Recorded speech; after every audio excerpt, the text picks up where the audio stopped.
Welcome back to our returning listeners, our new listeners. We have a show today. I feel like a little kid at Christmas time. And I'll tell you, you guys know, if you've watched my show and heard my story 18 years ago when I woke up, because I'd lived in the medical industry, being born really sick.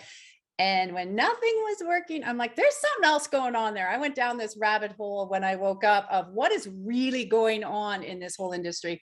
I always think that things are divine timing. We talk about that. And today we have an incredible guest. Like literally, we're going to talk to Chris today, Reidel, about his book, Blood Money. I'm serious. If you on the show, go get this off of Amazon. Like my copy, it was crazy how long it took to get to me. Like they said they delivered it. No, they didn't deliver it. They had to deliver it again. And so I'm only a quarter way through, but I want to keep even, you know how you open books and you want to go ahead and read some other chapters because there's so much in here. I think this is a book we have to read like 2 or 3 times. But the reason I'm so excited, because I wrote this down because Chris, it comes up: fraud fighting, journey into murder, extortion, gold buried into containers. And we know this right now. The truth is coming out. These whistleblowers, like I every day am sending, we know in our community, we are also sending prayers and energy for these people that are brave, that stand up. And it is few and far between. And he's going to share his story. He's going to tell us why, because it takes courage. It takes strength. It takes a lot of time and energy. And as a lot of us know, and I know even in my 18-year journey, people that we've cared and loved about that were taken off the earth plane for sharing information, for sharing the truth. And we are in this time, as you all know, that with the new earth, this is coming out. These guys are done their game, but how long is it going to take to dismantle? Well, that's up to all of us coming together. So Chris, I'm so excited to have you here today. I don't even know. I was looking at this, where do we start from? Whistleblower, healthcare fraud, like your book, we were talking about the movie, but first, thank you for coming and joining us for this hour. Like I said, I feel like I'm on 100 cups of coffee. I'm so excited you're here. Can you start? I know it's a big one for people who haven't read your book yet. They haven't started. They're like, Blood Money, who is this guy? Exposing and coming out in this industry of this whole medical, we all know it's based on money. We know it's based on fraud. We know it's based on paying off senators and politicians. And we see it in Canada all the time. It's in your face. One, can you explain? I don't even know where to start. There's so much I want to ask you. When you got into this industry, what was your turning point for people who have not read your book yet and not know, to realize that you had to take this lead, that you wanted to become the whistleblower? Well, Tracy, first, thank you for having me on your show. It's a real pleasure to meet you. Never in my life did I ever think I would be a fraud fighter or a whistleblower. I live in Silicon Valley and I lived the Silicon Valley dream. I founded 5 healthcare companies and served as the CEO and chairman of all of them. One of them created a better way to identify if you have a bacterial infection like staph or strep. What is the most effective antibiotic and dose to treat that infection? And it is now the worldwide standard, and it saved hundreds of thousands of lives around the world. Another was a cardiovascular disease management program. Today, you don't have to have heart disease. It's the #1 killer around the world, but there are newer diagnostic tests, some of which we developed, and there are newer treatments. And if you know the specific cause of what may cause heart disease or is causing heart disease, it can be treated. I mean, but doctors don't know this. So I created this cardiovascular disease management program, and that and the antibiotic test are the two things I'm most proud of in my life, until I ran into massive fraud. And I mean massive fraud. Yeah. The FBI estimates that 1 out of every 4 healthcare dollars are stolen by fraudsters. 1 out of every 4. Now, for your listeners, wouldn't it be nice to reduce your healthcare budget by 25 cents on the dollar? Well, that's how much is stolen. And the reason I got into it was when I started my 4th company, it was a clinical laboratory. And we've all been to Quest or LabCorp. They're the 2, quote, blood brothers named by Wall Street in this country. And I found that after 2 years, we had this beautiful lab. We had 150 people, the best equipment money can buy. My sales force came to me and they said, Chris, doctors hate the services of Quest and LabCorp. They hate them. They want to use us, a local lab. But for about 10% of the physician's business, you've got Medicare, Medicaid, insurance, but about 10% of the time, the doctor is billed directly. And they said, you have to match these prices. They'll switch in a heartbeat. And when I looked at the prices, I went, oh my God, most of these are below cost. How in the world can anybody do this? So I called my regulatory counsel and asked if I were to try and match these prices, would I have any legal liability? And immediately says, oh yeah. First of all, this pricing is what's called by both state and federal law kickbacks. They're giving these really cheap prices to hook the doctor for all of his business. And so the government money that flows, the Medicare, the Medicaid, the insurance money, they're all based on what they consider to be a kickback. It's illegal. Secondly, in California and in several other states, there's what's called a lowest charge law, where the Medicaid, which is the program for the most indigent people in our country, it's entitled to the lowest charge that these laboratories charge any other customer. And they weren't passing those discounts on. So they were ripping off California for billions. And after hearing that, I was faced with really three questions, 3 decision points. Was I knowingly going to violate federal and state law and try to compete? And I wasn't going to do that. Was I simply going to fire 150 employees, write off most of our net worth that had been invested in the company, and try and do something else? Or was I going to try and stop it? And it took me 4 months to convince my wife, Marcia, to stop it. She did not want to have anything to do with being a whistleblower. And finally, I wore her down and she said, Chris, if you feel this is the only way to stop this and save our company, okay. But if it ever comes back to hurt our children, I will never forgive you. That's heavy. Yeah, and it's true. I know as a mother, my kids are in their 20s. I'll tell you, yeah, mama bears, right? And we know. Oh yeah, and our kids were younger at the time. In fact, our youngest named the laboratory after him, Hunter Laboratories. So we discovered the only way to try and fight this fraud was to file a whistleblower lawsuit. And at the time, I didn't know that whistleblowers tend to be destroyed. Many of them end up blackballed and unemployable, bankrupt and divorced.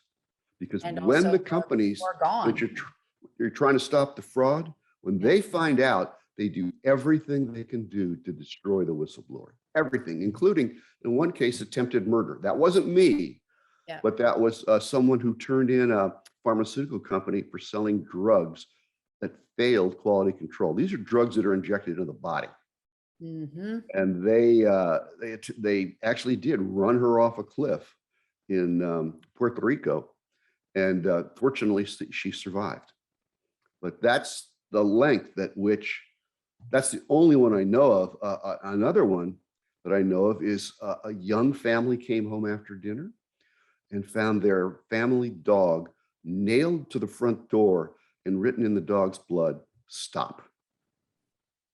I mean, that's when it comes to money, Yeah. these big companies stop at nothing. Yeah, it's like the show The House of Cards. I say to people that's like real life.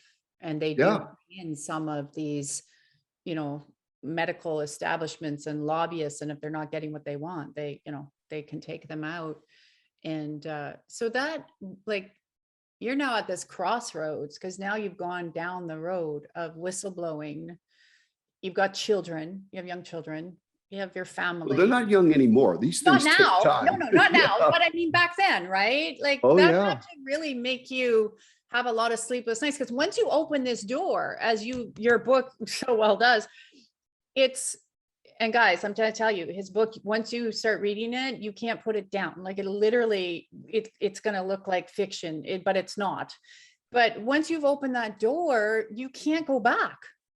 You're right. I tried to write Blood Money as a true crime thriller. I wanted people to experience the surprises that I felt, the absolute sense of horror. 2 weeks before our first major settlement, if we didn't receive money somewhere within 2 weeks, our lives were over. We'd lose our house, we'd lose our business, everything. And then we entered into what became and still is the largest state settlement in the history of this country, $300 million for the two blood brothers, Quest and LabCorp. But we were that close to being destroyed by them. They went after our business and were very effective at it. Yeah. And I mean, I was a basket case. Fortunately, my wife was able to pull us through.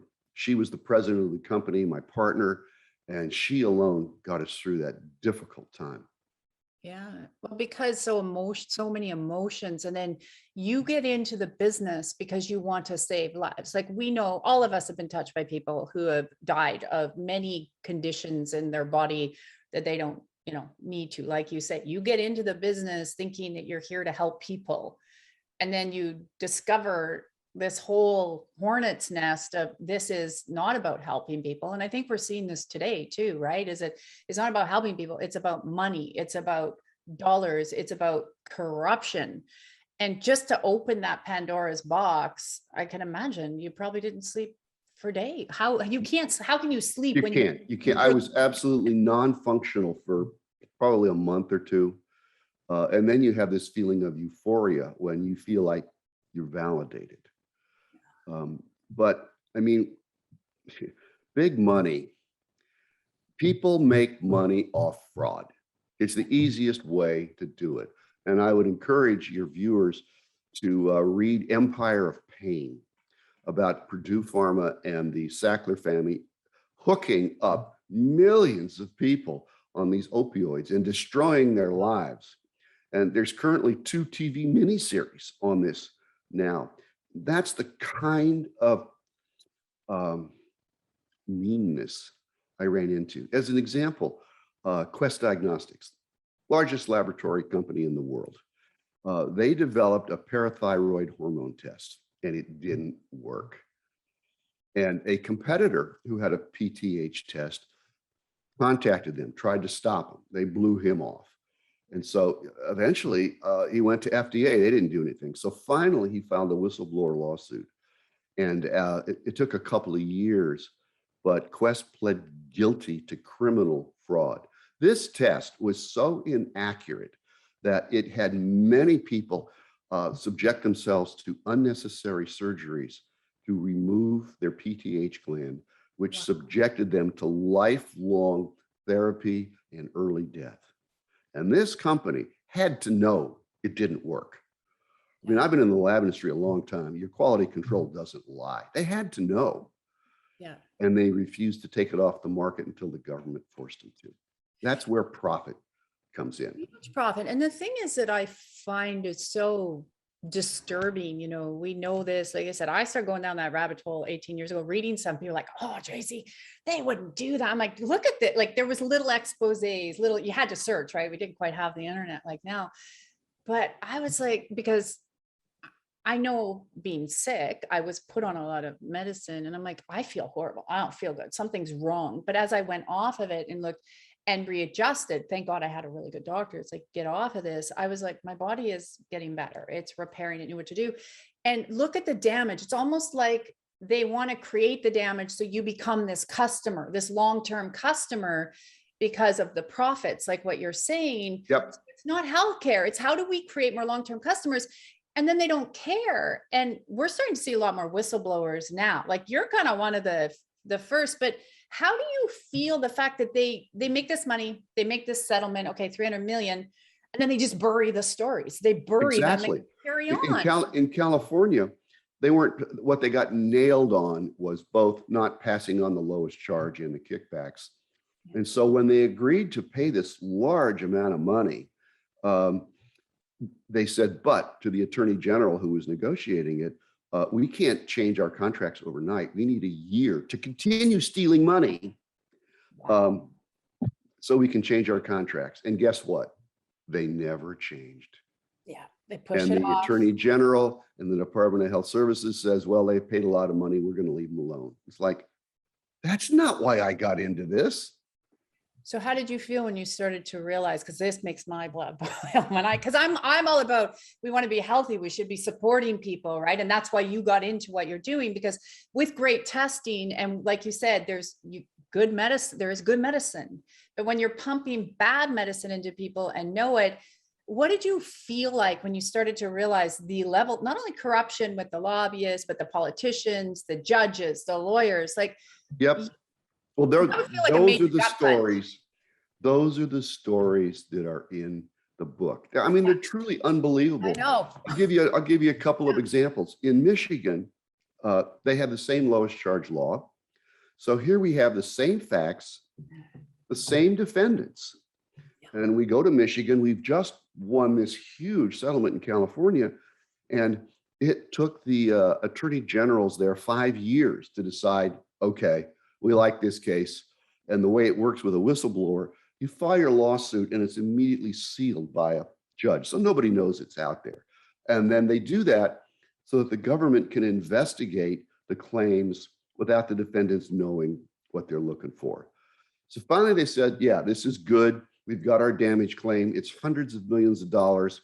We're going to formally take this over and unseal the lawsuit. As soon as they did that, the defendants in every case go to the court and they file what's called a motion to dismiss. It's an attempt to have the lawsuit thrown out because you don't have enough facts or the law doesn't support the facts. And we thought they had no chance at this because we had facts in spades. And so we get to the hearing and unbelievably, the judge says, this is the oldest case on my docket. If it's not good enough for the Attorney General of Michigan to bring it to me for 5 years, it's not going to stay on my docket. Dismissed. Yeah. I mean, you can't make these stories up. No. And that's why, like I say to people, they need to read this. And the reason I feel so strongly they need to read what you wrote in here, and I'd love your point of view on this because of what we're seeing. Like I say, divine timing, like your book could not have come out at a better time to help educate and prepare people for what you went through all these years ago. And I believe with what we're seeing, like what do you feel when you look at all the other whistleblowers now that are coming forward from a lot of different medical companies? I had the pleasure a couple of years ago of sitting down with really the top whistleblowers over the last 15 years. And these are not people who are motivated to do it for money. No. They did it because it was what the company was doing was wrong. It was a long fight for all of them. One of them was living under a bridge before his settlement came through. And two of them broke down in tears and said, I would give all this money I made for this lawsuit back if I could just have my job back. Wow. I mean, these are people that are not, they're motivated by, they can't stand what they see and they have to try and change it. It's truth. And that's why you did what you did. You can clearly see that. It's like, And right now, so many of us are like, look at this, like we got to get the truth out there. It's been buried for so long, but lives are, like you said, that's the biggest thing. And like, how do you go to work every day knowing that these lives are being lost? Like you said, knowing that you are taking out part like thyroids and you're putting them on medicine, and you're not giving the cure for heart disease, which is so bad right now. We know throughout North America, like look at the rise, but it's almost like, oh, again, repeat customers. So I never look at a whistleblower. There's no whistleblower I've ever seen that is doing it for money. That's why you're doing it, is to expose. Yes, And you're trying to stop a wrong, and you're yeah, trying to stop theft. But since that first lawsuit, the assistant attorney general in California we were working with asked me if we would bring the same lawsuit in other states that had the same lowest charge. So we filed again in 7 other states. And then I moved on to federal cases. There's just so much fraud. So yeah. I've been involved in more healthcare whistleblower lawsuits than anybody by a wide margin. I've sort of matriculated from a CEO entrepreneur to a fraud fighter. What do you think it's going to take? I know it's a big question because we know we're kind of at the tip of the iceberg of it coming more out into mainstream. What do you think it's going to take now that you've been into all these courts, you've seen all the corruption of the judges, the politicians, all for, getting X amount of money. We even saw it, right, with the Premier of Australia. Look at how much she got, $65 million to partake with another pharmaceutical company. What do you think or feel, knowing all of this, it would take for more of this to reach the public so more people can understand what to start to bring this down? Because Well, it's hard for somebody who's not an insider in an industry to recognize the fraud. You really need an insider. Yeah. And it would be easy to stop this fraud. It requires one thing, and that's for the Department of Justice to put people in jail. Yeah. I mean, in all of my cases, only one person got fired. Most of them got promoted, got bigger bonuses, because DOJ is not serious about stopping fraud. They're far more concerned with, quote, affordable civil settlements, allowing the defendants to keep 70 to 80 cents on the dollar that they've stolen. And until that changes, it's profitable. Who wouldn't pursue fraud? If you're going to keep 70% of your theft. Yeah, it's like what you said, right? Kickback after kickback after kickback. Yeah, and like Quest has had 10 settlements for fraud. 10. Nobody's gone to jail. It's so frustrating working with the Department of Justice. And one of the reasons I wrote the book is I'm hoping people will read about how they've behaved and write their congressman, contact somebody in administration if they know them and say, you got to hold hearings. This has to stop. Yeah. And it doesn't matter who the administration is. These are the permanent employees at DOJ. And it's like, this is the way we do business. I mean, the statute was actually created during the Civil War by Abraham Lincoln. There was so much fraud on the Union Army, bullets that wouldn't fire, horses that died the day after they got them, blankets made out of straw that turned into goo. So that's when the statute was created. He was looking for a public-private partnership where an insider would go to the government, explain the fraud to them, and together they would do the research to investigate the fraud. And in my cases, when that happened, most noticeably in California, things turned out very well. Mm-hmm. Unfortunately, the main justice in Washington, D.C., which takes over all the big cases, refuses to do that. Yeah. They say, thank you very much, now goodbye. And they don't have a clue what the insiders know. And you don't even know. So you file it and then nothing happens for 3 years. You don't know what's going on. Yeah, they push it around, and like you said, it's payoffs. What would you be willing to share? So if people haven't read your book, because I keep saying you guys got to get this book. What would you say there's so many turning points. I would say it's like a James Bond movie, but what would you say now looking back and then you've written the book, if there was something, yes, the fraud, wake up people, but for you, what was the biggest aha moment going through this? Like you came through it. You said you didn't have to, you've heard of the death threats, you saw the level of the corruption, the money, the way it changes hands, the gold in the containers, like how deep this goes. But what was one of your biggest aha moments going through this when you went back and wrote the book? Because I know when I write my books, I going through them, especially if it's a personal journey, it brings up a lot of different emotions, maybe things you didn't realize at the time going through it. So when you wrote the book, what were some of the things that really hit you a little bit harder that you really wanted to take now, even in the lead of what you're doing now and still helping, and even with your companies, that you realized you could never, I guess it would be like, you can't, how do I say that? You're never going to let go of that stance. You have to keep walking that truth line. Really two things come to mind. The first is when my attorney made it very clear that the business model of the Blood Brothers was illegal on at least 3 fronts. Clearly illegal, no question about it. It was like, these companies have hundreds of lawyers. How in the world can they so cavalierly thumb their nose at taxpayers and just steal the money? It was like, oh my God, I have to do something about this. And the second was when we started working with some of the other states' attorney generals, and certainly the federal Department of Justice, their absolute tolerance for fraud. They're more concerned that they don't hurt the companies too much than that they stop taxpayers from being ripped off. And it's just wrong. I've done everything I can do to expose it and to try and get DOJ to turn around. In fact, my last chapter is, here's 9 suggestions. And if they would implement some of them, it would be like fighting fraud with tanks instead of pistols. Yeah, but I And they're also simple suggestions. It's not, earth shaking. don't spoil it yet. I haven't got quite to the end yet. But everyone wants to go to the end now. They're like, what is it?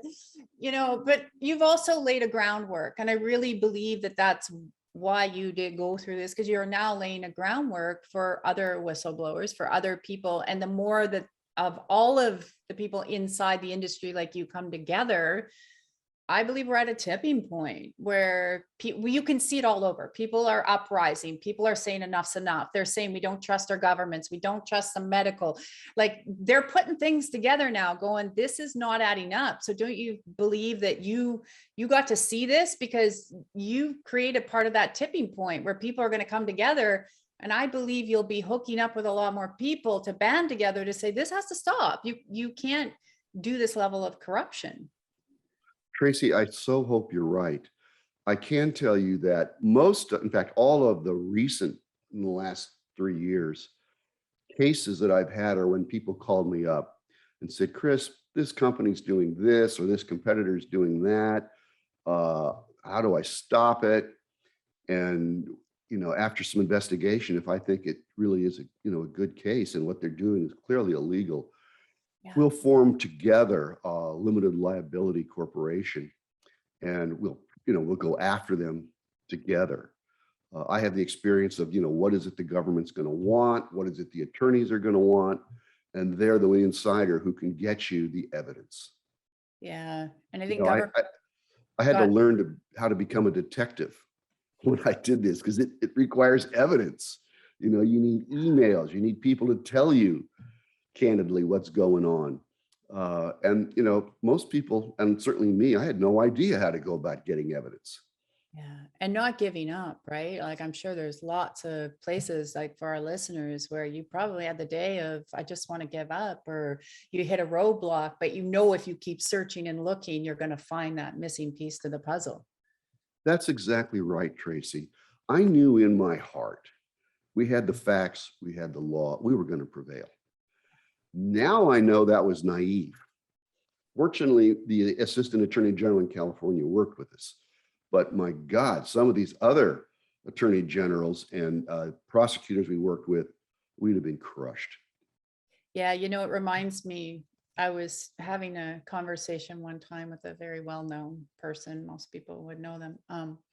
And I said, how did that, how did that person get off this, heinous crime, so to speak? And he looked at me and said, well, easy, we just pay them.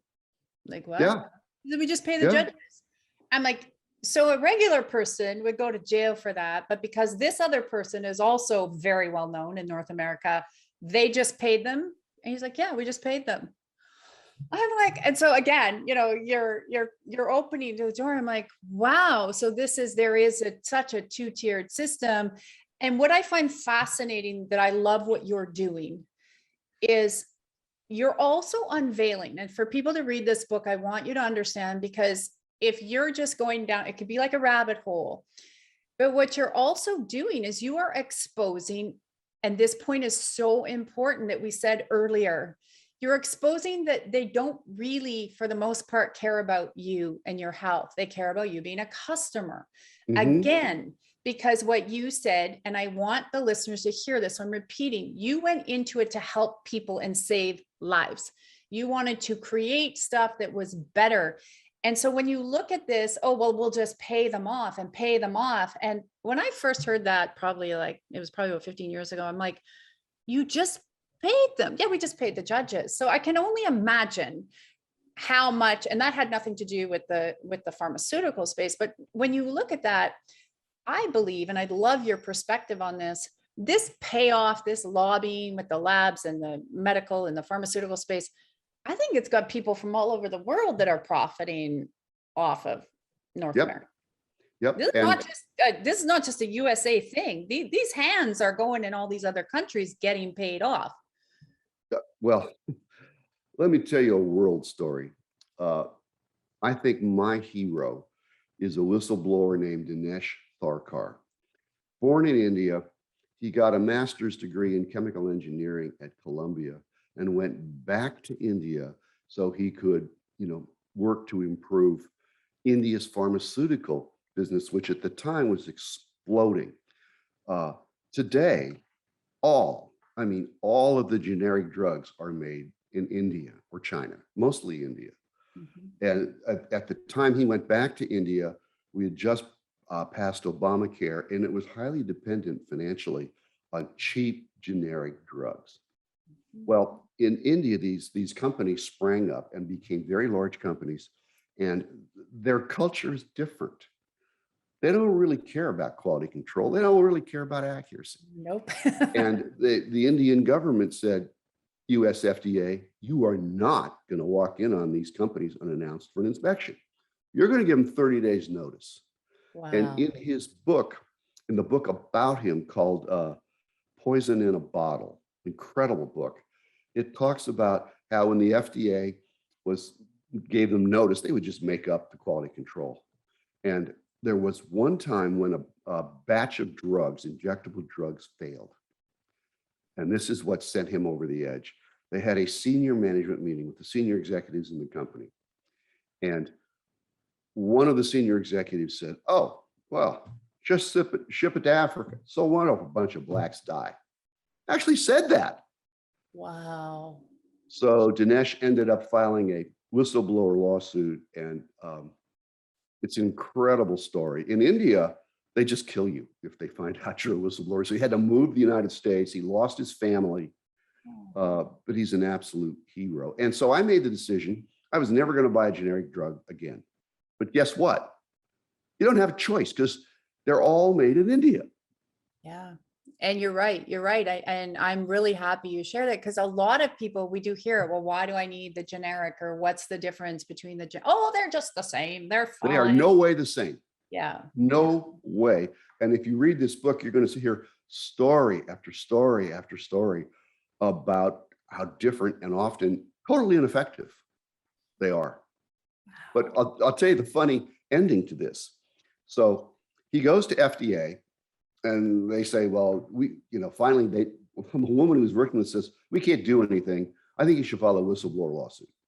He files a lawsuit. It's investigated for years by the Department of Justice, and they're convinced, oh yeah, these are bad guys. We got to shut them down. But then the Obama administration got involved and says, you can't shut down a generic drug maker. It's the largest one in the world. So they say, well, what are we going to do? We can't allow them to continue to operate this way.